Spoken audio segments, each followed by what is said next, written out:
seja muito bem-vinda, muito bem-vindo a mais um episódio do Cura Familiar, um programa destinado ao autoconhecimento, à reconexão com as nossas raízes e principalmente a cura com as nossas relações. E hoje eu quero falar aqui para vocês sobre a linguagem do amor das crianças relacionada aos atos de serviço. Você sabe o que representa atos de serviço? Atos de serviço são aquelas coisas que a gente faz no nosso dia a dia que representam coisas simples da nossa rotina de a gente estar atendendo às demandas das crianças. Então, por exemplo, você está ali, tem uma criança pequena e ela não consegue ainda se alimentar sozinha. Você, enquanto pai ou mãe, começa a auxiliar ela a se alimentar. Isso porque ela não tem ainda uma capacidade de conseguir fazer isso por conta própria. Se é uma criança um pouco maior, cerca de 6 anos em diante, essa criança ela já consegue fazer isso por conta própria.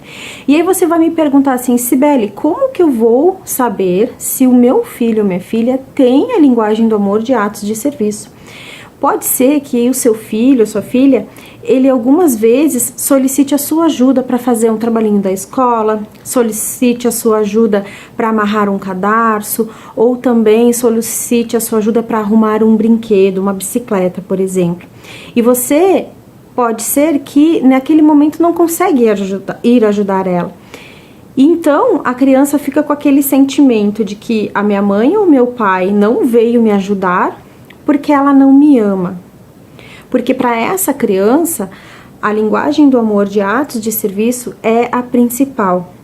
A grande maioria das crianças, por sinal, nos primeiros anos de vida, atos de serviço é uma das linguagens principais para elas. E isso fica registrado na memória inconsciente de que se a minha mãe ou meu pai não me ajudam com alguma coisa, é porque eles não me amam.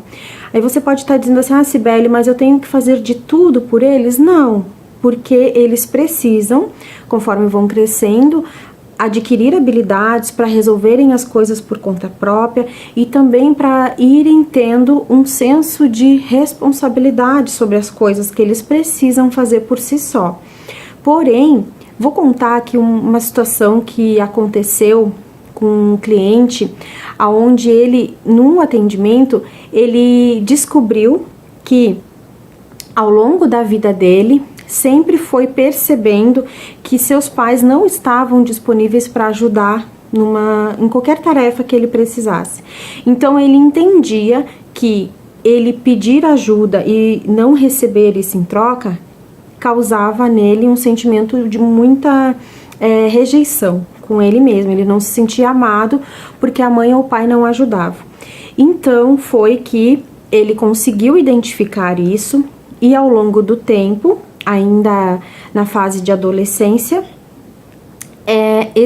essa pessoa ela conseguiu expressar para o seu pai e para sua mãe que ele sentia a falta de ter ajuda deles para realizar algumas tarefas. E foi então que aconteceu uma situação bem inusitada, onde ele precisava de ajuda com um carro que tinha atolado num local e ele solicitou ajuda do pai. E a primeira mensagem que veio na memória desse pai é de que ele não conseguiria ir porque ele estava ocupado com uma outra coisa. Porém, ele lembrou da conversa que tinha tido com o filho, onde o filho disse que ele se sentia amado quando o pai ou a mãe ajudavam ele em alguma coisa. E então, o pai foi até o local socorrer ele e conseguiram resolver aquele problema. E ao final de resolver esse problema, o pai deu um abraço no filho e eles conseguiram se reconectar através dessa linguagem de atos de serviço. Porque esse cliente, ele conseguiu saber que o pai dele amava ele. Apesar de que muitas vezes não tinha conseguido ajudar, ele amava. Então é bem importante você, quando tem essa situação, essa linguagem de atos de serviço, a pessoa ela sempre vai querer que os outros atendam a ela nas suas necessidades. E a gente não pode fazer com que essa linguagem de atos de serviço ela seja uma coisa condicional para a criança, porque o ato de serviço pode ser que muitas vezes a criança fique com aquela ideia: se eu não fizer tal coisa, a minha mãe não vai me ajudar em determinada situação. E isso fica uma linguagem condicional. Como eu já tinha explicado aqui em outros momentos, as linguagens do amor, a gente tendo esse conhecimento, conseguimos dialogar melhor com as crianças, fazer com que elas aceitem mais as ideias de ajudar em alguma coisa, ou também de entenderem numa situação quando as coisas não podem acontecer da forma como elas gostariam. Um outro exemplo de linguagem de atos de serviço que você pode mostrar para os seus filhos ao longo da vida é quando você recebe alguém na sua casa. Você recebe amigos ou família, enfim, e você vai preparar a refeição daquela pessoa que está ali, dos seus amigos, uma confraternização. Você demonstra de uma forma muito inconsciente para aquela criança que organizar um jantar, servir as outras pessoas é um ato de serviço. E isso é muito bom, principalmente quando tem comunidades de jovens, em algumas comunidades de alguns encontros de jovens, coisas assim nesse sentido. Algumas religiões fazem esses tipos de encontro. Isso consegue promover dentro da criança essa sensação de servir ao outro. Porém, é muito importante que ela também tenha consciência que nem sempre só servir para os outros é o que vai fazer com que as pessoas consigam te ver da forma como você gostaria. Muitas pessoas, elas não estão preparadas para receber. Então, quando a criança tem essa noção de que só fazer pelos outros não é ela ficar atendendo todas as necessidades que as pessoas querem. É importante ela conseguir estabelecer um limite. Então, quando uma outra situação que acontece muito é você se perguntar: Cibele, e daí como é que eu vou saber quando o meu filho, a minha filha tem a linguagem do toque, dos atos de serviço como linguagem principal? Você vai pode perguntar para ela assim: o que você lembra de mim? Como que você se sente amada por mim? E aí a criança vai te responder: eu sinto amada por você quando você me ajuda a fazer uma tarefa da escola, ou também quando você me ajuda a arrumar um brinquedo. A criança, ela sempre vai responder de uma forma que você entenda que precisa fazer alguma ação para ela se sentir amada.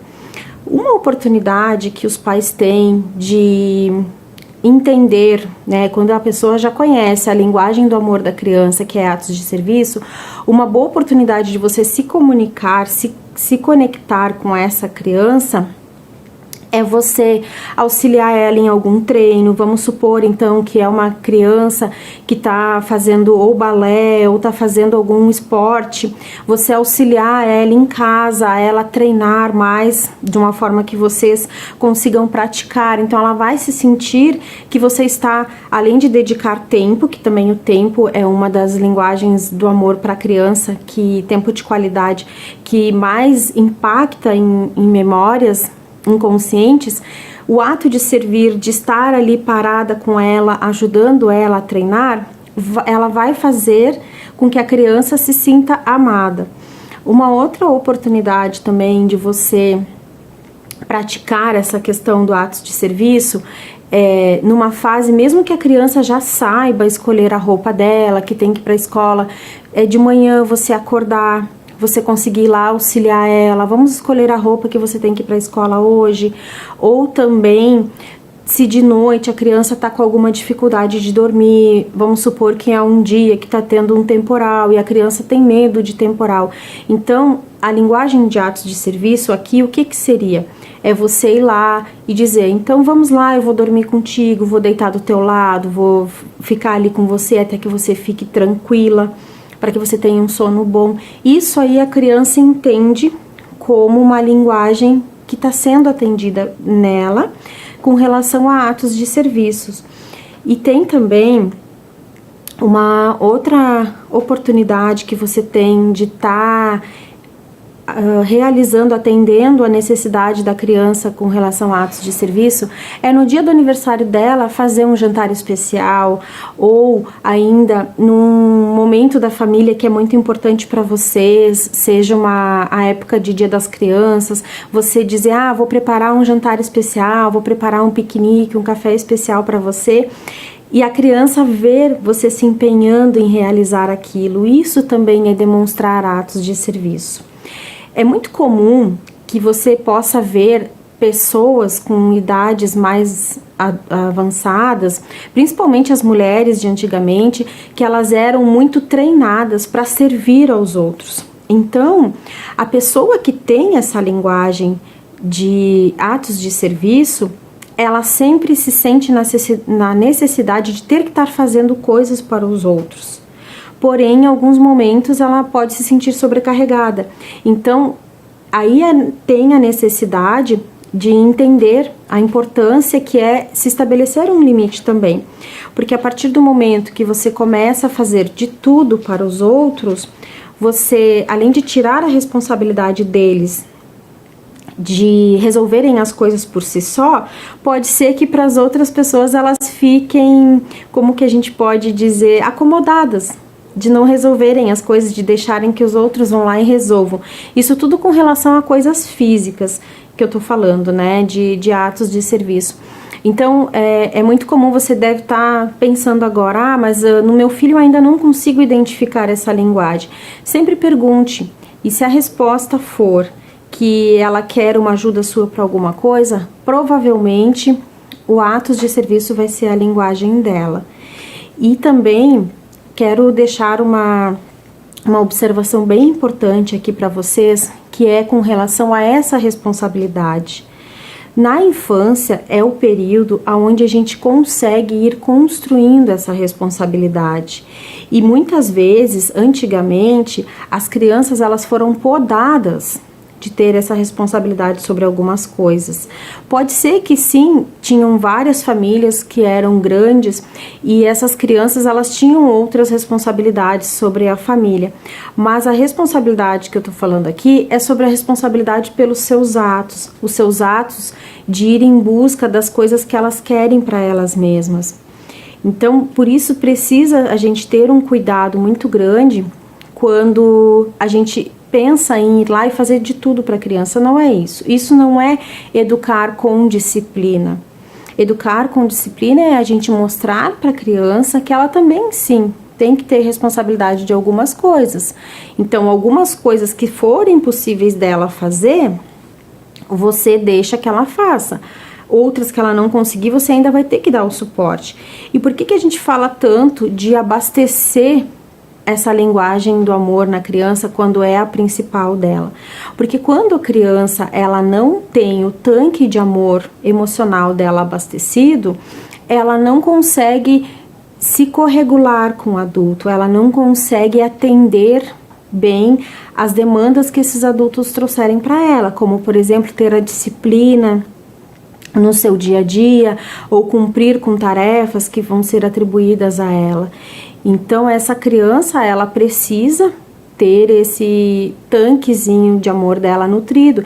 Então pode ser que apenas um gesto simples como esses que eu falei ali, que você vai ajudar ela a dormir ou vai ajudar talvez numa atividade da escola, essas pequenas atitudes elas vão abastecendo a criança ao longo do tempo e vão ajudando ela a conseguir se sentir nutrida, porque a gente só consegue gerar confiança na criança quando a gente abastece esse tanquinho de amor dela.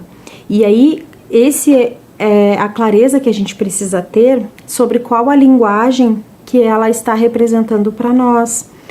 E a linguagem de atos de serviço, ela pode ser um pouco mais desafiadora, digamos assim, de conseguir estabelecer um limite até o que a criança pode fazer e o que eu devo fazer para ela, porque está muito vinculada às nossas rotinas, às nossas coisas do dia a dia. A gente precisa dar autonomia para a criança, para ela realizar as tarefas, mas também a gente sempre tem que ter esse cuidado. De novo falando aqui da responsabilidade, porque ela precisa aprender a lidar, talvez com uma frustração, que ela vai tentar fazer alguma coisa sozinha e não vai conseguir. Então, uma alternativa é você dizer para a criança, tente você fazer primeiro, se você não conseguir, você me chama. Que aí, no segundo momento, se ela realmente não conseguiu, ela vai chamar você, e aí sim você vai lá e abastece ela com esse ato de serviço, nessa linguagem do amor, ela vai conseguir se sentir atendida, ela vai conseguir se sentir amada. Então, talvez se você diz assim, filho, você já tentou alguma outra vez? Você é a primeira vez que você está tentando? Esses são tipos de perguntas que você pode fazer para a criança. E se for uma criança menor, obviamente que talvez ela não consiga te responder ou não consiga entender o que você está falando, mas você, quando estiver observando ela de longe, primeiro incentive ela a tentar fazer sozinha. Tente você, veja se você consegue. Se ela não conseguir, aí você auxilia. E também assim, se a criança fizer do jeito dela, que talvez não é o ideal para você, não é a forma como você faria, mas você vê que a criança pelo menos tentou fazer do jeito dela e ela fique muito frustrada, daqui a pouco é uma criança que está tentando se alimentar sozinha e ela não conseguiu, ela derrubou a comida e começou a chorar, ficou frustrada com aquilo ali, não brigue com ela, não fale com a sensação de que esteja reprimindo ela para aquela criança se sentir culpada. Uma coisa muito comum de acontecer aqui nas famílias é o quê? Os pais estão na correria do dia a dia, tem que sair correndo para ir em um evento, alguma coisa assim. Geralmente, quem tem filho sabe que tu tá com tudo programado para sair ali e daqui a pouco acontece alguma coisa ou a criança ainda, quando já é uma criança maior, não se organizou, não colocou o casaco que você pediu. E aí o que acontece? O mais comum dos pais fazerem é brigarem com a criança. Por que você não colocou a jaqueta ainda? Porque eu já falei 500 vezes para colocar. O que acontece? Talvez a criança esteja com dificuldade de colocar aquela jaqueta. Então, o que você pode auxiliar? Então, em vez de brigar com a criança, você vai e oferece ajuda. Você quer ajuda para colocar o casaco? Então, coloca o casaco que daí a gente consegue ir de uma forma mais rápida. Essa é uma pequena atitude que mostra que muitas vezes no nosso estresse, na nossa correria do dia a dia, a gente quer resolver as coisas de forma muito rápida. E muito rápido, às vezes, representa você estar brigando, você estar falando com tons de gritos. E isso apenas faz com que você se afaste dos seus filhos, se afaste de tudo aquilo que eles vão prestar atenção em você, de obedecer alguma ordem ou de atender algum pedido. Então, a importância de você conhecer essa linguagem do amor de atos de serviço é justamente nesse sentido, de que talvez a criança esteja tendo um pouco mais de dificuldade, ou talvez o foco dela não está voltado em ir lá se arrumar rápido para sair. O foco dela está ainda ali, ela quer ver um desenho, ela está entretida olhando aquela televisão ou um outro aparelho digital. Por quê? Porque ela gosta muito daquilo ali, e quando às vezes as crianças elas ficam muito presas a telas, elas buscam ali se sentirem nutridas por coisas que elas não estão sendo nutridas na família dela. Então aí você vai e pede alguma coisa para ela fazer para você e a criança não dá atenção, porque além daquilo ser muito atrativo, ela está buscando ali também uma nutrição. Então, você ajudar a criança em alguns momentos, ou até mesmo de manhã, você acordou, a criança precisa ir para a escola, ainda não fez o café. Uma forma de você auxiliar é, vem cá que eu vou te ajudar a fazer uma parte do café e você faz a outra parte, para que você consiga sair para a escola a tempo. A criança assim vai se sentindo que ela também tem um pouco de responsabilidade sobre a rotina dela ali, mas também ela está se sentindo nutrida, ela está se sentindo alimentada pela atitude que a mãe ou o pai teve de ajudar ela com a rotina. As crianças ainda elas não têm essa noção do tempo. E quem é responsável por organizar essa rotina deles somos nós, que somos adultos. E as crianças, com a linguagem de atos de serviço também, muitas vezes elas acabam demandando dos pais uma atenção maior, porque elas querem que os pais façam tudo. E aí acontece que os pais chegam no final do dia cansados, estressados, e aí não querem se incomodar com aquilo ali, de ter que atender aquela demanda, vão com uma postura irritadiços, né, de ter que fazer aquilo ali. E o que acontece? Na verdade, esse adulto, ele não está com o tanquinho de amor dele abastecido. Então, a pergunta que eu deixo aqui para encerrar para vocês é o quanto você abastece o seu próprio tanquinho de amor. Porque talvez você viva atualmente longe da sua mãe, longe do seu pai, e recuperar aquilo que não foi abastecido na infância, agora na vida adulta, é muito desafiador, porque você tem que buscar essa nutrição dentro de você. Os seus pais, eles não conseguem mudar a postura como eles foram quando eram crianças, quando você era criança. Então, quando o adulto está com essa sensação das suas necessidades físicas não estarem sendo muito atendidas, as físicas e as emocionais também, tente perceber o que você precisa fazer para se abastecer, para que aquele estresse todo que você tem no seu dia a dia, você não chegue e descarregue na criança no final do dia, que está ali te pedindo uma ajuda para executar alguma coisa e você não está disposto a fazer isso. Então, com essa pergunta, eu deixo aqui essa reflexão para finalizar o programa, e eu quero convidar vocês que, se esse conteúdo fez sentido, compartilhe com outras pessoas, compartilhem com mães ou com os pais também que precisam saber dessa informação para ter uma comunicação melhor em casa. Espero vocês no próximo programa. Nutri meu corpo.